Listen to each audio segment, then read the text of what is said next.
கர்த்தருடைய பரிசுத்த நாமத்துக்கு மகிமை உண்டாதாக. परमेश्वर के पवित्र नाम की महिमा हो। இன்னைக்கு நம்ம அத்தி மரத்தை பற்றி பார்க்க போறோம். आज अंजीर के वृक्ष के बारे में हम देखने वाले हैं। அத்தி மரத்துக்கு எபிரேய மொழியில என்ன சொல்வாங்க? अंजीर के वृक्ष को हिब्रानी भाषा में क्या बोलते हैं? அதனுடைய ஆவிக்குரிய அர்த்தம் என்ன? उसका आत्मिक मतलब क्या है? அதுக்குள்ள என்ன தீர்க்க தரிசனங்கள் அடங்கி இருக்குது? और उसके अंदर क्या भविष्यवाणी छिपा हुआ है? அது எப்போ நிறைவேறுது? और वो कब पूरा होता है? இதெல்லாம் நம்ம பார்க்க போறோம். इन सारे चीजों को देखेंगे। நம்ம ஒரு வசனத்தை வாசிக்கலாம். एक वचन को पढ़ेंगे। ஆதியாகமம் 3ஆம் அதிகாரம் 7ஆம் வசனத்தை நம்ம வாசிப்போம். उत्पत्ति के 3 अध्याय के 7वें वचन को हम पढ़ेंगे।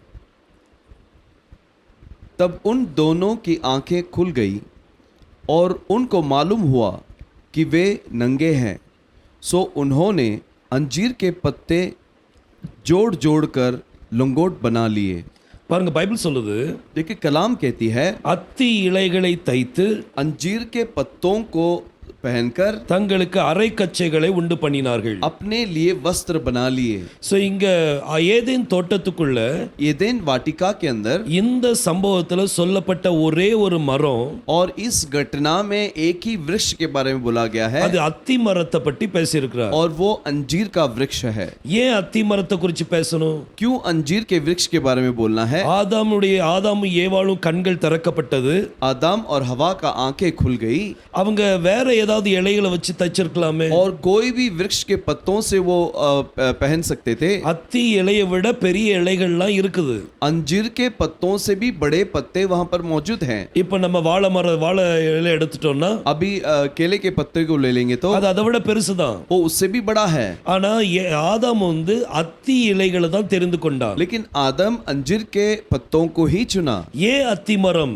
क्यों अंजीर का पत्ता? இந்த அத்தி மரத்துல என்ன இருக்குது? ये अंजीर का वृक्ष में क्या है? கர்த்தர் ஆதாமிட்ட பேசின பிறகு, परमेश्वर आदम से बात करने के बाद, அவன் பாவம் செய்ததனால, वो पाप करने की वजह से அவன் தேவனுடைய மகிமை இழந்துட்டான். वो परमेश्वर का महिमा को खो गया। அந்த மகிமை இருக்கிறது வரைக்கும், वो जब तक वो महिमा थी, அது வரைக்கும் தாங்கள் நிர்வாணிகள் என்று அறியாமல் இருந்தார்கள். तब तक वो नहीं जानते थे कि वो नंगे हैं। ஏன்னா அவங்கள மறைச்சிருந்தது தேவனுடைய மகிமை. क्योंकि उनको परमेश्वर का महिमा ने ढक कर रखा था। ஆனா எப்போ பாவம் செய்தார்களோ, लेकिन जब वो पाप किए, அப்போ தேவனுடைய மகிமையை இழந்துட்டார்கள். तब परमेश्वर की महिमा को खो दिए। ரோமர் 3ஆம் அதிகாரம் रोमियो का 3 अध्याय அதுல 23ஆம் வசனத்தை நான் வாசிக்கலாம். 23वें वचन को हम पढ़ेंगे।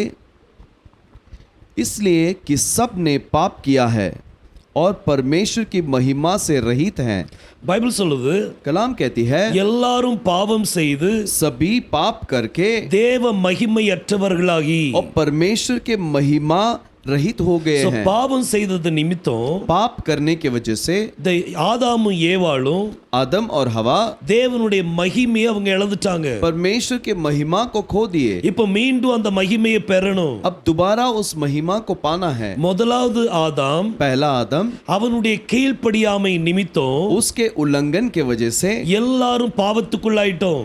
सभी लोग पाप के अंदर हो गए। எல்லாத்துக்குள்ளேயும் மரணம் ஆளுகை செய்து, सबके अंदर मृत्यु और राज करता है। ஆனா இரண்டாம் ஆதாம் வரும்போது, लेकिन दूसरा आदम आते समय, யெகோஷுவா வரும்போது, यहोशुआ आते समय, அவருடைய கீழ்ப்படி நிமித்தம் उसके पालन करने की वजह से எல்லாரும் நீதிமான்களாக்கப்படுறாங்க. सभी लोग धर्मी बन जाते हैं। அது நீங்க ரோமர் 5ஆம் அதிகாரம் रोमियो के 5वें अध्याय அதை நீங்க 19ஆம் வசனத்தில் நீங்க பார்க்கலாம். 19वें वचन में आप देख सकते हैं, ஒருத்தருடைய கீழ்ப்படியாமை நிமித்தம் एक व्यक्ति के न आज्ञा न पालन करने की वजह से எல்லாரும் பாவத்துக்குள்ளாயிட்டாங்க. सब पाप के अंदर हो गए। அப்ப எல்லார் மேலயும் மரணம் இருக்குது. तो सबके ऊपर मृत्यु है। அந்த வசனத்தை வாசிக்கலாம்.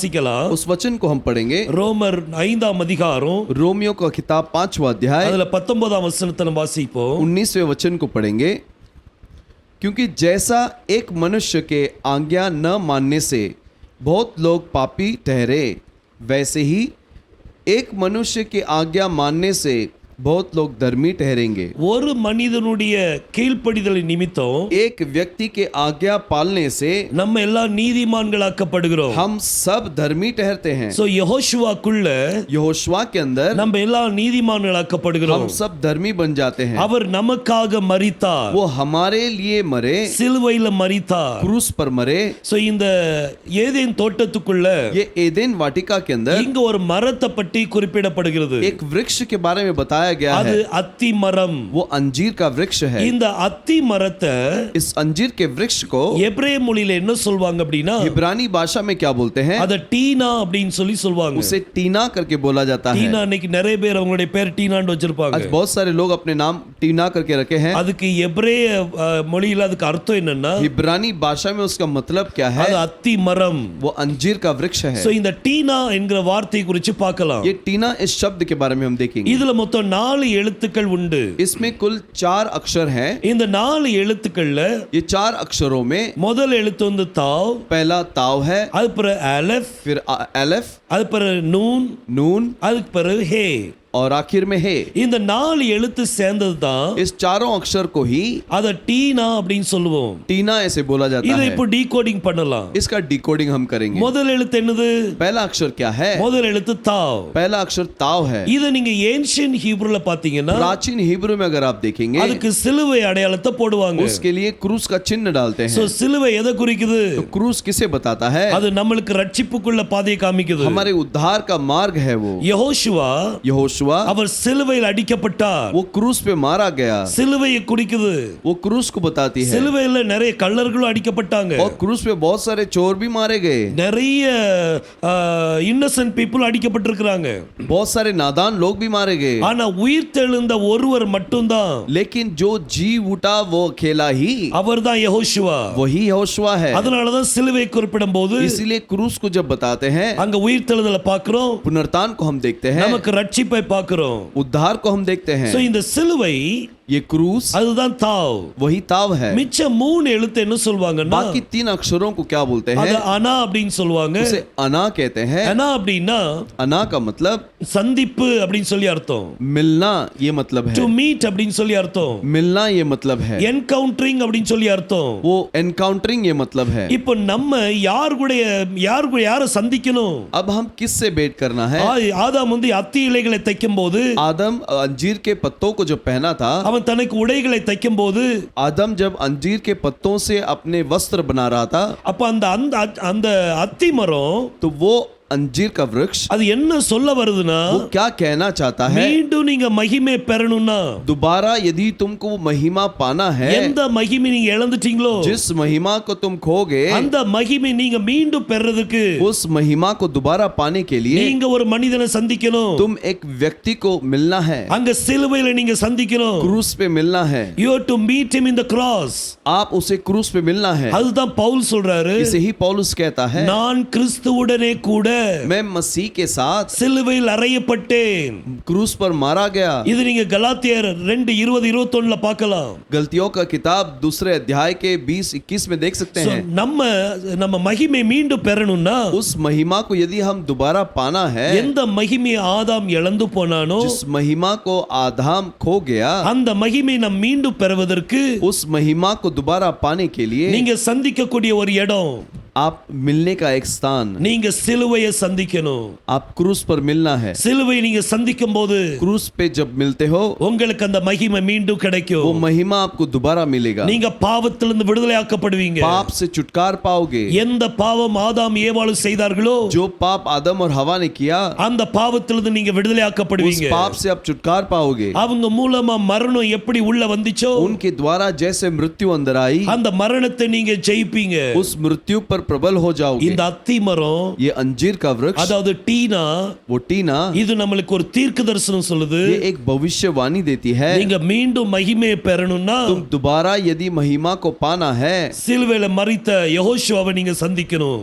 क्रूस पर जो यहोशुआ मारे गए उसे मिलना है। இந்த தீர்க்கதரிசனம் ये भविष्यवाणी நிறைவேறிக் கொண்டே இருக்கிறது. ये पूरा हो रहा है। யாரெல்லாம் யெகோஷுவாவை சந்திக்கிறாங்களோ जो जो यहोशुआ से भेंट करते हैं அவங்க எல்லாரும் மாற்றப்படுகிறார்கள். वो सब बदल जाते हैं। பவுல் அப்படிதான் இருந்தான். पौल ऐसा ही था। பவுல் யெகோஷுவா நாமத்தை வணங்கிக் கொண்டிருந்த ஜனங்களை और पौल यहोशुआ के नाम को जो जो लोग आराधना कर रहे थे அவங்களை துன்புறுத்தவும் उनको सताना, அவங்களை பயமுறுத்தவும் उनको डराना, அவங்களை பிடிச்சு சிறைச்சாலையில தள்ளுறதுக்கும் उनको बंदीगृह में डालना ரொம்ப துடித்து கொண்டிருந்தான். ऐसे तड़प रहा था। நிறைய பேர் கஷ்டத்தை கொடுத்தான். बहुत सारे लोगों को कष्ट दिया। ஆனா நேரம் வந்துச்சு. लेकिन समय आई என்னைக்கு சிலுவையில் அடிக்கப்பட்ட யெகோஷுவாவை சந்திச்சானோ जिस दिन वो क्रूस पर मारा गया यहोशुआ को मिला அவனுடைய வாழ்க்கை மாறிட்டு उसका जीवन बदल गया। இன்னைக்கு அதே போல आज वैसे ही யாரெல்லாம் சிலுவையில் அடிக்கப்பட்ட யெகோஷுவா சந்திக்கிறீங்களோ जो जो क्रूस पे मारे गए यहोशुआ से मिलते हैं அவங்க வாழ்க்கை கண்டிப்பாக மாறும். उनका जीवन जरूर बदलेगा। இந்த தீர்க்கதரிசனம்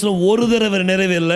ये भविष्यवाणी एक बार पूरा नहीं हुआ। டேய் ஒவ்வொரு தடவையும் யாரெல்லாம் சிலுவையில சந்திக்கிறாங்களோ हर बार जो जो व्यक्ति क्रूस से मिलते हैं யெகோஷுவா சந்திக்கிறாங்களோ यहोशुआ से मिलते हैं அப்பெல்லாம் மறுபடி இந்த தீர்க்கதரிசனம் நிறைவேறுது. तब तब ये भविष्यवाणी पूरा होता है। நீங்க சந்திச்சிட்டீங்களா? क्या आपने भेंट किया है? உங்க வாழ்க்கையில மாற்றம் இருக்குதா? आपके जीवन में बदलाव है? உங்க கோபம் தணிஞ்சிட்டா? आपका क्रोध कम हुआ है இல்லாட்டி பழைய கோபம் இன்னும் இருக்குதா? या फिर पुराना क्रोध अभी भी है? இன்னும் கசப்புகள் இருக்குதா? और कड़वाहट है क्या? இன்னும் போட்டி இருக்குதா? और चुनौती है क्या? இன்னும் பொறாமை இருக்குதா? और ढा करते हैं क्या? நம்ம எல்லாம் மாறணும். सब बदलना है। பெருமை இன்னும் இருக்குதா? घमंड अभी भी है? பெருமை எடுத்து போடுங்க. घमंड निकल जाना है। சிலுவையை நீங்க சந்திக்கும் போது क्रूस पर जब आप मिलते हैं அது ஆட்டோமேட்டிக்கா விலகி वो போயிடும். अपने आप निकल जाता அந்த है। பழைய ஆதாமுடைய சுவாபங்கள் நீங்கி போயிடும். जूने आदम का गुण जो है निकल जाता ஆனா है, புதிய ஆதாமுடைய சுவாபம் लेकिन नए आदम का गुण அது உங்களுக்குள்ள இம்பார்ட்டேஷன் वो நடக்கும். आपके अंदर आता है। கர்த்தர் பெரிய காரியங்களை செய்வார். परमेश्वर महान कार्य करे। அத்தி மரம் நம்மளுக்கு ஒரு தீர்க்க தரிசனம் ये வைத்திருக்கிறது. अंजीर का वृक्ष हमारे लिए एक भविष्यवाणी को रखा है। நீங்க இன்னைக்கு சிலுவையை சந்திக்கணும். आज आप क्रूस में मिलना है। ஜெபிக்கலாமா? क्या प्रार्थना करेंगे? நான் உங்களுக்காக ஜெபிக்க விரும்புறேன். मैं आपके लिए प्रार्थना करना चाहता இப்போது हूँ। நீங்க அந்த சிலுவையை சந்திக்கணும். अभी आप उस क्रूस पर मिलना है। என் கூட சேர்ந்து मेरे साथ मिलकर கண்களை மூடி ஜெபிங்க. आंखों को बंद करके प्रार्थना कीजिए। வானத்தையும் பூமியும் படைத்த எங்கள் எலோஹிம் தேவனே, आकाश और पृथ्वी का निर्माण करता है एलोहिम खुदा, எங்க எல்ஷடாய் தேவனே, एल शडाई खुदा, உம்மை துதிக்கிறோம் அப்பா. तुझे धन्यवाद देते हैं। யெகோஷுவா மேசியா நாமத்தினாலே ஜெபிக்கிறோம். यहोशुआ मसीहा के नाम से हम प्रार्थना करते இதை हैं। கேட்டுக்கொண்டிருக்கிற உம்முடைய பிள்ளையை जो बच्चे इस चीज को सुन रहे हैं கர்த்தாவே அவர்களை தொடும்படியாக उन्हें ஜெபிக்கிறேன். छूने के लिए विनती करते हैं। உம்முடைய பிரசன்னத்துக்குள்ளாக இழுத்துக்கொள்ளும். आपके प्रशंसा के अंदर खींच लीजिए। மோசேசை எப்படி அந்த உம்முடைய பிரசன்னத்துக்குள்ளாக இழுத்துக்கொண்டீரோ जिस प्रकार मूसा को आपके प्रशंसा के अंदर खींच लिया, இவர்களை உம்முடைய சிலுவை நிழலுக்குள்ளாக इनको आपके क्रूस के छाव के अंदर நீர் இழுத்துக்கொள்ளும் அப்பா. आप खींच लीजिए प्रभु। சுவாபங்கள் மாறட்டும். गुण बदलने दो, உம்முடைய சுவாபங்கள் இறங்கி வரட்டும். आपका गुण उतर आने दो। கர்த்தாவே ஒவ்வொருத்தரையும் ஆசீர்வதிங்க. है प्रभु, हर किसी को आशीष உம்முடைய दीजिए। பிள்ளை ஆசீர்வதிங்க அப்பா. आपके बच्चों को आशीष कीजिए। பிரச்சனைகளை எடுத்து போடுங்க. समस्याओं को निकाल दीजिए। கோபத்தை எடுத்து போடுங்க. क्रोध को निकाल दीजिए। தேவனை பொறாமை எடுத்து போடுங்க. और जलन को निकाल दीजिए। எல்லா தேவையில்லாத சுவாபங்கள் और सारे जो गुण उनको जरूरत नहीं அது है எல்லாத்தையும் எடுத்து போட்டு वो सारे चीजों को निकाल कर உம்முடைய சுவாபத்தை கொடுங்க. आपके गुण को दीजिए। ஆசீர்வதிங்கப்பா. आशीष कीजिए प्रभु। யெகோஷுவா மேசியா நாமத்தில் கேட்டுக்கொள்கிறேன். यहोशुआ मसीहा के नाम से मांगते हैं। ஜீவனுள்ள நல்ல பிதாவே, जीवित पिता, ஆமென். आमीन, அல்லேலூயா. हालेलुया। கர்த்தர் உங்களுடைய காரியங்களை வாய்க்க செய்வார். परमेश्वर आपके कामों में सफलता देगा। ஆமென். आमीन।